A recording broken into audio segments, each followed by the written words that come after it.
Tütünün içmesi bu bir kötü tabiat. Her bir tütünün çekmesine insan çeker güdesine ölüm soluğunu. Çünkü bu tabiat öldürür içenlerin yarısını da getirir türlü kötü hastalıklara. Güncelikle bu bela gelir değil sadece büyük insanlara ama gençlere de. Республика Молдова занимает 4-е место среди европейских стран по распространенности курения среди мужчин.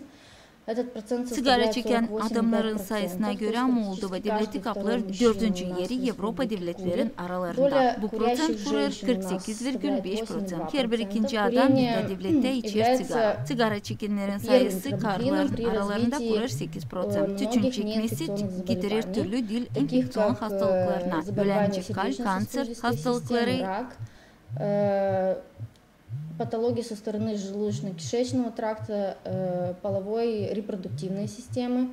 Moldova devletinde türlü reklama hem teklif etmek alma hem içmeye sigara cızalanır kanuna göre. O kadar ki her yıl zedelenir sigara çekenlerin sayısı gençlerin aralarında. Baş sebep o an onlar bakarak başkasına başlarlar tütünü kullanma. Очень серьезная проблема.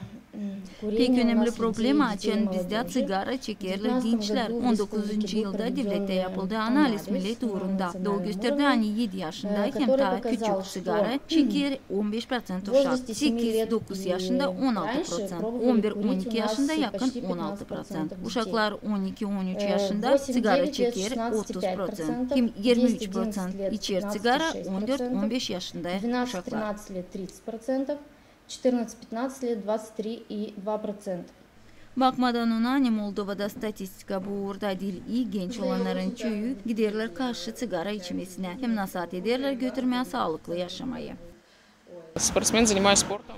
Planlarım sportla oku spor klubunda bakarım buna negatif çünkü bu getirir kötülük sağlığına. Это выбор каждого человека и мне кажется. Bütünden aldığının bu her bir insanın işi bana gelir o kendisi ayırır ne lazım yapsın. O kendisi düşünür sağlığı için negatif buna bakarım. Негативно.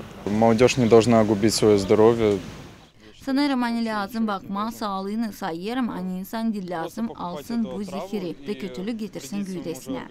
Получается ты покупаешь и травишь свой же организм. Не почешь за это.